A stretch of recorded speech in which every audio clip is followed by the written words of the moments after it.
दोस्तों group D का form भरने जा रहे हैं तो वीडियो जरूर देख लीजिएगा। इसमें मैंने बताइए कि अगर मैं पोस्ट प्रेफरेंस भरता खुद के लिए तो मैं कौन सी पोस्ट को चूज करता और आपको कौन सी भरनी चाहिए, कौन सा डिवीजन चूज करना चाहिए, किस रेलवे से भरनी चाहिए। साथ ही साथ आपको अपने फोटो का साइज कैसे सेट करना है, कैसे बैकग्राउंड उसका रिमूव करना है। इसके अलावा कौन सी पोस्ट है और किस पोस्ट का क्या काम है, और आपको अपने हिसाब से कि अगर आपको प्रमोशन चाहिए, ज्यादा सैलरी चाहिए तो किस पोस्ट प्रेफरेंस को सिलेक्ट करें।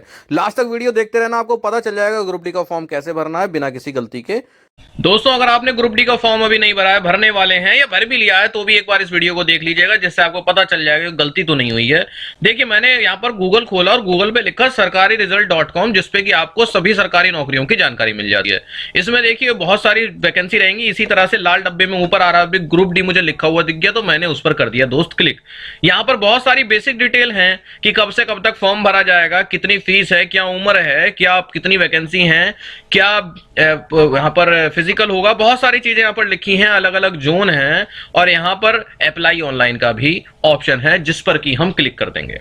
यहाँ पर अगर आपका यहाँ पर फोटो रिसाइज करना है, जैसे आपने बहुत सारे बच्चे फॉर्म भर रहे होंगे और उसमें क्या समस्या आ रही होगी, रिमूव बैकग्राउंड करने की, बैकग्राउंड रिमूव करना है या फिर इमेज को रिसाइज करना है, ये सब भी मैं दोस्त अभी आपको सिखा दूंगा कि कैसे अभी यहाँ पर कर सकते हैं। अगर आपको फोटो का साइज छोटा करना है तो उसका एक आइडिया मैं आपको बताता हूं कि व्हाट्सएप पर भेजो अपने फोटो को और फिर से वापस, मतलब व्हाट्सएप पर भेजने के बाद जो फोटो का साइज है वो बहुत छोटा हो जाता है।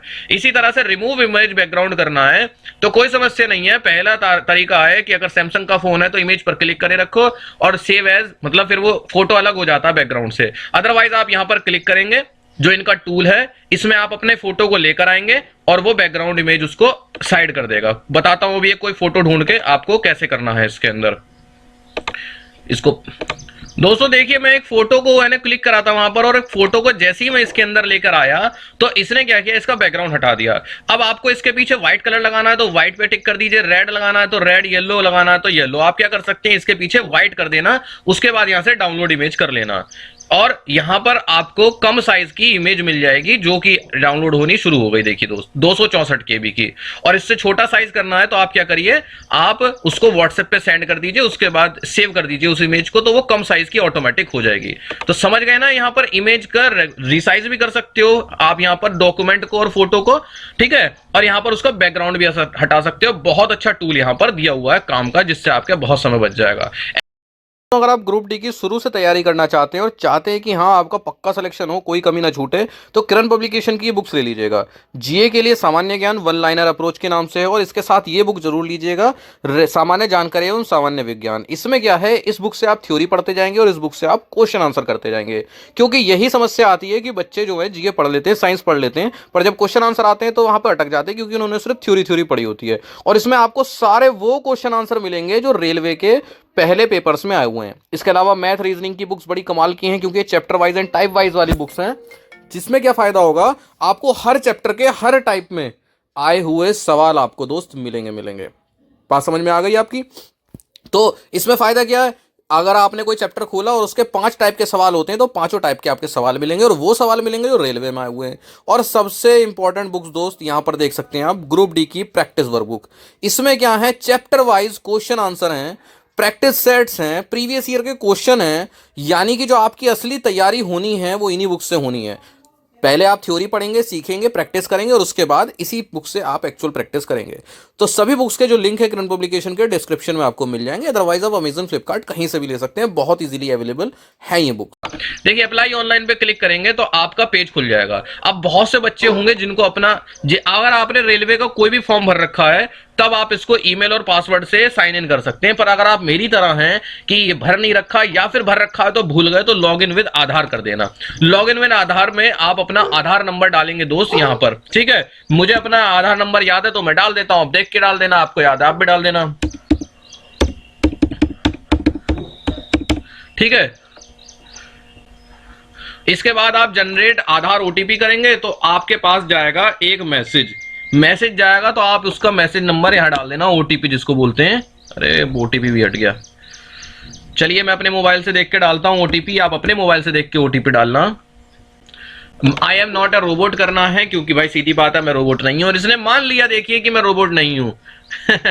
चलिए अब यहां पर एक ऐसा पेज खुल जाएगा जिसमें आपको कुछ बातें बता रखी होंगी कि जैसे कि कोई भी पेपर जो इनका होता है वो 13 रीजनल लैंग्वेज में होता है, जिसमें कि आसाम, बंगाली, गुजराती ये सब चीजें रहती हैं, हिंदी और इंग्लिश के अलावा। ठीक है दोस्त, आपको जिस लैंग्वेज में भरना हो वो सेलेक्ट करना, क्योंकि इंग्लिश में तो आना ही आना है। इसके बाद आप जाएंगे ऑनलाइन एप्लीकेशन पर क्लिक करेंगे, यहां पर आपके लिए आ जाएगी कि कौन कौन सी वैकेंसी निकली हुई हैं। आपके लिए जितनी भी निकली हुई होंगी वो सब आ जाएंगी। जैसे मैं यहां पर मिनिस्ट्रियल एंड आइसोलेटेड कैटेगरी के लिए भी इस समय ओपन है। ठीक है, अभी डेट है यहां पर 6 फरवरी तक भरी जाएगी, और दूसरी है ये CN 8 2024, यही है ग्रुप डी का नोटिफिकेशन। ठीक है, यहां पर मैंने क्लिक किया कि मैं किसी भी RRB RRC द्वारा नहीं निकाला गया हूं, तो मैंने इस पर क्लिक किया, और इसके बाद शुरू में ही ये कह रहा है कि आप किस RRB से भरना चाहते हो। दोस्त मेरी पर्सनल सलाह मैं यही आपको देना चाहता हूं कि आप उस RRB से भरना जिस RRB में आपका घर पड़ता हो। भूल जाओ कहां पर कितनी वैकेंसी है। सपोज आपका घर गोरखपुर जोन में पड़ता है तो आप गोरखपुर जोन से ही भरना। अब आप कहोगे कि भैया हमें जोन कैसे पता चलेंगी?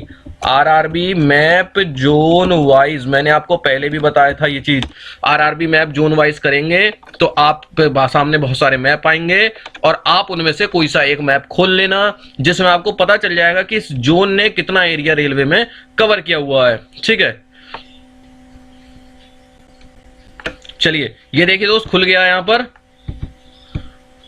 अरे ये देखिए दोस्त खुल गया यहां पर बहुत सारे जोन दे रखे हैं, उनके नंबर दे रखे हैं। नीचे उन नंबरों पर यहां पर लिखा हुआ है कि कौन सी RRB है। ठीक है, आप इस तरह से RRB zone map wise zone करके कर लीजिए। मैं कोई सी में भी एक जोन सेलेक्ट कर लेता हूं अपने लिए, क्योंकि मैं तो आपको सिर्फ फॉर्म बता रहा हूं कैसे भरा जाएगा। सपोज मुझे जिंदगी के मजे लेने हैं, और मेरा बचपन से सपना था कि मैं यार दिल्ली या बेंगलुरु जैसी सिटी में अपनी जिंदगी गुजारूं। मान लीजिए मेरे 2-3 भाई बहन हैं, और घर पे कोई समस्या नहीं है ऐसी कि मेरे रहूं चाहे ना रहूं, काम चलता रहेगा, क्योंकि 2 भाई मेरे घर पे हैं। अब मुझे जीनी है अपनी जिंदगी, तो मैं भर लेता हूं चंडीगढ़, क्योंकि चंडीगढ़ में मस्त नौकरी करूंगा और मजे लूंगा अपनी जिंदगी के। ठीक है, तो ये फिर से आधार का वेरिफिकेशन पूछ रहा है कि आज जनरेट आधार OTP। तो चलो भाई इतना कह रहा है तो इसके लिए OTP फिर से डाल देते हैं। फिर से एक OTP आया मेरे पास, और मैं यहां पर OTP भर देता हूं। ठीक है, मैंने यहां पर OTP भर दिया जो भी मेरे सामने आया। ले क्लिक किया, वेरीफाई कर दिया। अब देखिए मेरी आधी से ज्यादा डिटेल पहले से ही भरी हुई आ जाएंगी। इसमें आ गया कि चंडीगढ़ से मैं भर रहा हूं, और यहां पर मेरी आधी से ज्यादा डिटेल पहले से ही भरी हुई है। यहां पर मेरा नाम, मेरी नेशनलिटी, मेरा जेंडर, मेरा मार्शल स्टेटस, मेरी लैंग्वेज, मेरी DOB, मेरे फादर्स नेम, मेरा ईमेल एड्रेस, मेरा रिलीजन, मेरा विजिबिलिटी मार्क, मेरी एज, और कि 1/1/2025 को मैं कितने साल का हो गया, और मेरी मदर्स का नेम, मेरा मोबाइल नंबर, मेरी मदर टंग का ऑप्शन अभी खुला हुआ है जो कि मैं सेलेक्ट करूंगा। जैसे मैंने सेलेक्ट कर ली हिंदी, मेरा दूसरा विजिबिलिटी मार्क, इसके अलावा मेरी कास्ट, ठीक है, जनरल में हूं, OBC में हूं, ये सब चीज। इसके अलावा मेरा address, permanent address, present address, ये सभी देखिए मेरा पहले से भरा हुआ आया। ठीक है, मैंने इसको सेव किया और अगले पेज पर पहुंच गया। ठीक, अगले पेज पर पहुंचा, क्या हुआ दोस्त? अच्छा नेक्स्ट भी तो करना है। मैंने इसको सेव किया और अगले पेज पर पहुंच गया, तो ये कह रहा है कि दोस्त आप क्या एक्स सर्विसमैन हो? मैंने कही नहीं, मैंने तो कोई सर्विस ही नहीं करी, तो मैं एक्स सर्विसमैन कैसे हूं? बोले क्या आप दिव्यांग हो? मैंने कही नहीं, मैं दिव्यांग नहीं हूं। क्या आप do you need a scribe of writing abilities affected? अगर आप लिख नहीं पाते हैं, कोई समस्या है आपके हाथ में, तो क्या आपको इस तरह से कोई दूसरा बंदा चाहिए लिखने वाला? तो मैंने कि नहीं भाई, मैं खुद अपना पेपर लिख लूंगा। क्या आप EBC सर्टिफिकेट होल्डर हो, यानी इकोनॉमिकल बैकवर्ड क्लास वाले?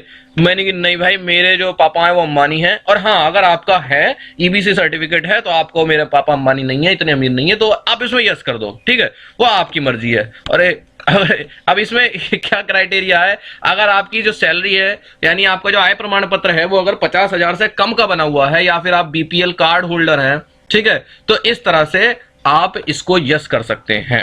ठीक दोस्त, और पर क्योंकि मैं नहीं हूं तो भाई मैंने नो कर दिया। क्या आप एक एम्प्लॉय हो इंडियन रेलवेज के? मैं हूं तो मैं यस भर दूंगा, और आप नहीं हो तो आप नो भर देना।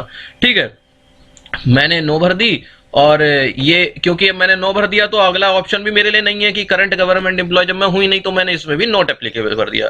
फिर उन्होंने क्या कहा, आपने कोई अप्रेंटिस करी है, ठीक है, तो अगर आपने कोई अप्रेंटिस की है तो यस डाल के उसकी सारी डिटेल्स यहां पर भर देना, क्या ट्रेड, कब से कब की ट्रेनिंग और क्या आपका रिजल्ट आ गया, ऐसे चीजें नहीं, और अगर नहीं करी तो नो भर देना। इसके अलावा आपकी बैंक डिटेल यहां पर भरी जाएगी, ठीक है दोस्त, यहां पर पूरी बैंक डिटेल आप भर देना। Refund of fee account holder, क्योंकि क्या होना है, जो ओबीसी हैं, एससी एसटी हैं, जो बाद में क्या होगा, आप लोगों का, सभी लोगों का कुछ फीस वापस कर दी जाएगी, ठीक है। इसके अलावा यहां पर सेव करके हम नेक्स्ट कर देंगे। अरे यार ये तो पूरी डिटेल मांग रहा है, मुझे पूरी डिटेल भरनी पड़ेगी तभी मैं अगले पेज पर जा पाऊंगा। तो मैं 1 मिनट के इस वीडियो को पॉज करके यहां पर मैं अपनी बैंक वो निकाल के लाता हूं डिटेल और यहां भर देता हूं दोस्त, ठीक, जिससे आपका टाइम भी बचा रहे। तो बैंक का ये सब चीजें, इसके अलावा मतलब अकाउंट नंबर और आईएफएससी कोड उसने मांगा और बाकी चीज अपनी भर दी। अब इसने मेरी क्वालिफिकेशन मांगी, तो क्वालिफिकेशन में इन्होंने स्टेट, डिस्ट्रिक्ट, सीबीएसई, है ना, ये सभी चीजें मेरी लगभग भरी हुई हैं। और इसको अगर मैं एडिट करना चाहूं तो मैं इसको दोस्त एडिट भी कर सकता हूं, ठीक है। मैं यहां पर इसको कैंसिल करता हूं और नेक्स्ट कर देता हूं। और आपको अगर अपनी डिटेल सही नहीं लग रही तो आप उसको सही कर सकते हैं। अब यहां पर कह रहे हैं कि अपना फोटो अपलोड कीजिए, तो मैं आपको अपना फोटो अपलोड कर देता हूं।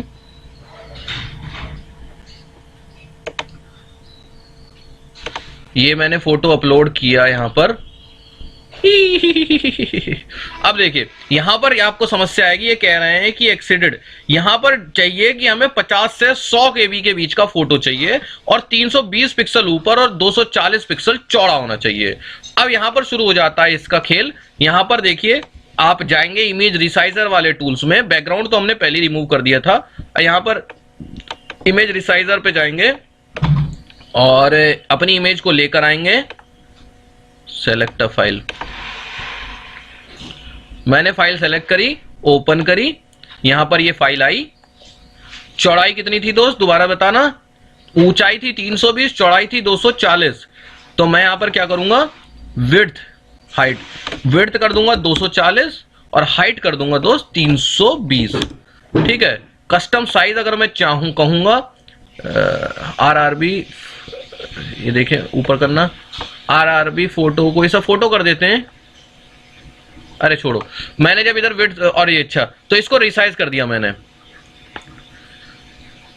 भाई ये टूल भी वैसे मैंने देखा तो बहुत बार है, पर मुझे कभी जरूरत नहीं पड़ी क्योंकि बहुत समय से मैंने फॉर्म नहीं भरा। तो उन्होंने कहा कि दोस्त ऐसा फोटो आ रहा है, अब आप देख लो कि सुंदर लग रहा है कि नहीं। तो मैंने कि नहीं सही है भाई, इसको आप मुझे अपलोड करके दे दो। 18 केबी का अब ये फोटो हो गया है और अब हम इसको दोबारा से कोशिश करेंगे। कोशिश करने वालों की हार हो जाती है बहुत बार, लास्ट में जाके जीत होती है। तो अभी हम देखेंगे कि इस बार हमारी हार होगी या जीत होगी। हमने इसको ओपन किया और इसने कहा कि दोस्त 50 केबी से कम भी नहीं होना चाहिए। हमारा इनने इस तरह से बेवकूफ बनाया, तो अब हमने कहा ठीक है दोस्त, अब हम इसको फिर से कोशिश करेंगे और इसको अपलोड अगेन। इसको क्या करना, हमें 50 केबी के ऊपर का बनाना है, ठीक है। तो हमने सेलेक्ट फाइल करी, ये पहले वाले को ही सेलेक्ट कर लिया क्योंकि इसमें साइज का झाड़ नहीं है, ठीक है। अब इसकी हमें क्वालिटी बढ़ानी है। वैसे बहुत अच्छा होता अगर ये यहीं पे मुझे ये दिखा देता कि क्वालिटी 250% कर देता हूं, रीसाइज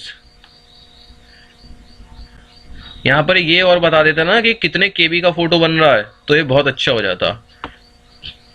चलिए कह रहा है कि दूसरा देखने करने के लिए आपको एक ऐड देखना पड़ेगा, तो हम ऐड देख लेते हैं। भाई साहब, अरे भाई साहब सर दर्द हो गया कसम से, फोटो को और साइन को सेट करते करते दिमाग खराब हो गया भैया, कसम से बता रहा हूं। अब मेन चीज जो आती है दोस्त वो आती है पोस्ट प्रेफरेंस की, आपको क्या भरना है, ठीक है दोस्त। अब मैं आपको यहां पर सही से समझा देता हूं, गलती मत कीजिएगा, बहुत फायदे में रहेंगे। 1 मिनट और दे दीजिए मुझे, ये सारी पोस्ट बारे में मैं आपको बता देता हूं।